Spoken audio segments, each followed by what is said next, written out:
So imagine being surrounded by icy waters, the wind slicing through your clothes like knives, and the cold so severe your skin begins to crack and bleed.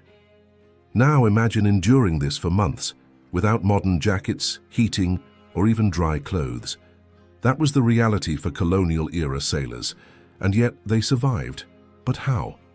For the men who sailed during the colonial era, winter was not a season, it was a sentence. Most ships were made of wood, and while that offered some insulation, the decks were constantly wet, the wind merciless and the sea unrelenting. There were no heated cabins, no waterproof boots, no thermal layers. These men braved the Atlantic in wool and linen, often wearing the same damp clothing for weeks on end. The cold didn't just make them uncomfortable, it made them suffer. Frostbite was common. Sailors would wake up with their fingers stiff and blackened, sometimes finding that parts of their toes had gone numb forever. In extreme conditions, men froze to death in their sleep. Others went mad from the cold, driven to hallucinations or even suicide as their bodies failed to retain heat. Food froze, ropes stiffened like iron. Cannons couldn't be fired because the gunpowder turned damp. Even water barrels iced over, making it impossible to hydrate. And yet, somehow, they endured. They huddled together like animals in the hold of the ship, wrapping themselves in sailcloth or hiding beneath crates to shield themselves from the wind. When they weren't on duty, they would try to sleep in pairs or threes, using each other's body heat as their only furnace. The ships had tiny iron stoves, but they were rarely used at sea due to the danger of fire. Fire on board a wooden vessel, especially surrounded by gunpowder, was a death sentence. So many nights were spent in absolute darkness, with only the stars above and the howling wind as their companions. But perhaps the most haunting detail of all was how young many of them were. Boys as young as 12 served as cabin boys or powder monkeys. Imagine being a child far from home, in a world of grown men and bone-chilling storms, tasked with fetching gunpowder in the middle of battle or swabbing a frozen deck during a snowstorm. And still, even in these conditions, there was camaraderie. They sang songs, shanties to keep rhythm as they worked. They told stories of home. They etched prayers into the wooden beams. They carved pieces of rope into tokens to give to their mothers if they ever returned. The human spirit found small ways to resist despair. Today we complain about cold mornings while sipping hot coffee in heated rooms.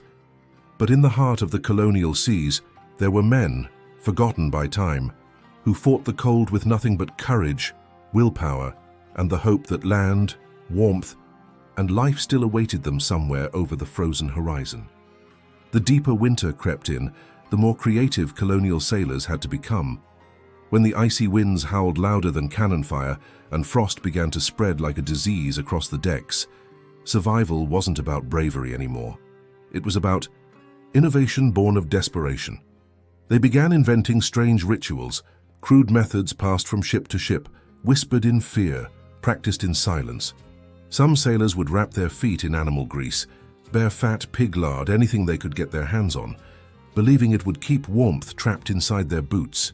It didn't always work, but sometimes it bought them hours before. The numbness returned. Others believed in burning small scraps of old rope soaked in rum. Not to drink, rum was too valuable, but to light short bursts of heat under their hammocks, carefully hidden from the officers. It was risky. The slightest mistake could spark a fire that would burn the entire ship down. But many chose that, risk over the certainty of freezing to death. One of the most chilling stories came from a French ship trapped in ice near Newfoundland. With no way forward and no rescue in sight, the captain gave orders to dismantle parts of the ship's own interior to burn for warmth. Bunks, railings, even a section of the stern. The ship began to look like a skeleton, hollow, stripped and shivering. But the men lived. Barely. Below decks, men huddled in groups, breathing into each other's hands, whispering old songs, rocking in sync with the swaying ship to create friction and movement. Still, frost would sneak in through cracks. Ice would grow like fungus along the beams. You could touch a metal bucket and lose a layer of skin. It wasn't just cold, it was predatory. Superstition also crept in. Some believed that wearing a red cloth near the heart would protect them from freezing, that it warded off the ghosts of the sea that they claimed fed on the warmth of dying men. Others carried relics, a child's toy, a letter from home, a wooden cross, believing these items held power. Not magical, but emotional. Something to keep their spirit alive when their body could no longer fight. And then there were the silent ones. The men who stopped speaking, who stared into nothing for hours, their eyes glassy, their hands trembling. They were the ones closest to death. The cold took more than flesh, it took will. Once that was gone, no layer of wool, no hot tea, no roaring fire could bring them back. The crew called it winter's sleep, and when it came quietly. There's a reason these stories were barely recorded, because no one wanted to remember them. Sailors who survived never spoke of the worst winters. It was almost as if acknowledging the cold gave it power, as if it could still reach across time and pull them back into the deep. And yet they kept sailing, again and again, not because they weren't afraid, but because they knew what waited at home. Starvation, poverty, a land that offered them nothing. The sea, brutal as it was, at least gave them purpose. As the cold deepened and daylight faded to just a few hours of grey mist, a darker threat began to creep through the ship, not from outside, but from within. It wasn't just the frost that gnawed at the sailors now. It was the slow unraveling of the human mind and body, trapped in a floating coffin of ice and damp wood. Below deck, where the air barely moved and men slept packed like firewood, sickness began its silent march. Coughs echoed like thunder in the cramped space, and the stench of rot clung to every corner. The doctor, if there even was one, had long since run out of medicine. There were no antibiotics, no clean bandages, no warm water, just rum, salt and prayers. Fever dreams haunted the men. One sailor, an Irish boy barely 17, woke screaming every night, claiming to see his mother standing at the end of his hammock, her face covered in frost. Another swore that rats were chewing through the walls to escape something worse inside. The crew began to fear not just death, but each other. Madness took root in the silence.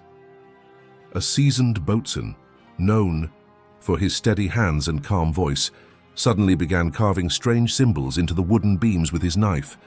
When asked what he was doing, he simply replied, "Keeping them out."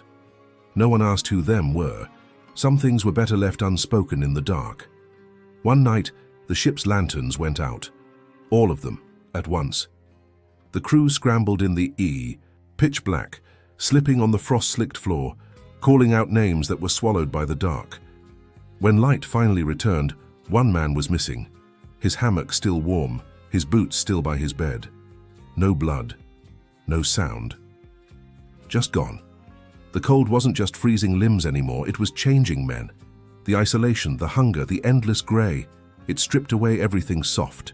Men became ghosts of themselves. Their eyes stopped meeting. Their words shrank to nods and gestures. Laughter became a memory, a sound too far away to recall. Some turned to journals, scribbling furiously by candlelight, writing to mothers, lovers, or no one at all. Pages filled with regret, with desperate bargains to a God who felt frozen too. Others found solace in silence, staring out at the white void, mouthing silent hymns, rocking as if back in a cradle. And then came the cold within. A chill that no fire could fight. It started in the fingertips, then spread to the heart. Men who still breathed but no longer responded. Their names called out again and again, until finally someone would pull the blanket over their face and walk away. This was the part of winter no captain recorded in the log, the part that broke men, not with violence but with emptiness.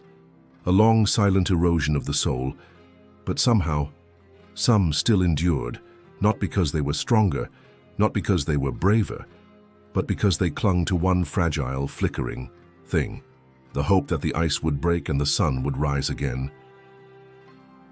As the winter dragged into what should have been spring, the ship became less a vessel of survival and more a monument to suffering. The wooden planks groaned not from the shifting sea, but from the weight of lives teetering on the edge of oblivion. Time lost meaning. Days bled into nights. The horizon stayed white. The thaw never came. Food rations had dwindled to almost nothing. Salted pork, once despised, became a memory to cherish. Rats, once hunted with disgust, were now a source of meat. Men chewed on leather, boiled shoes, drank melted snow mixed with rum to dull the stabbing hunger that tore at their guts. Some even whispered of worse, stories that were never spoken aloud again. But it wasn't just the physical pain that haunted the men, it was the silence. The kind of silence that screams in your ears, that reminds you of every mistake you ever made. That asks you again and again why you ever boarded this cursed ship. The captain, once a towering figure of discipline and command, now wandered the deck barefoot, whispering names into the wind. His logbooks stopped. His eyes were vacant. Authority dissolved, and with it, the last fragile barrier between order and despair. Then came the ice storm. It tore through the ship like nature's final judgment. Masts cracked, sails shredded. A wave of frozen sleet encased the deck in solid glass. Those who were above were trapped. Those below, they prayed the wood would hold. And yet, in the aftermath, something shifted. The storm passed. The sky, once a blanket of steel, showed a sliver of blue. Just a crack, a promise. And the crew, or what remained of it, crawled from their hiding places like survivors of an unseen war. They had made it. Not all, not even most, but some.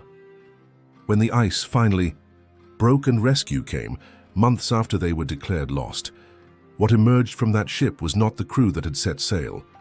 They were thinner, quieter, older in ways no age could measure. Their eyes held things they would never say, stories they would take to their graves. But they had survived, not because they were heroes, not because they were lucky, but because they refused to let the cold take their humanity. In the darkest, most frozen place on Earth, they had held on to something most people never find: meaning, brotherhood, a reason to breathe, even when every breath felt like broken glass. And as they stepped onto land, they didn't cheer, they didn't cry. They simply stood still, feeling the earth beneath their feet, solid, real, warm. For the first time in what felt like forever, they were home. And if this story gripped your soul, if it made you wonder what you're truly capable of in the face of the impossible, subscribe to our channel. Because these aren't just stories, they're reminders of how deep human strength can go when everything else is frozen.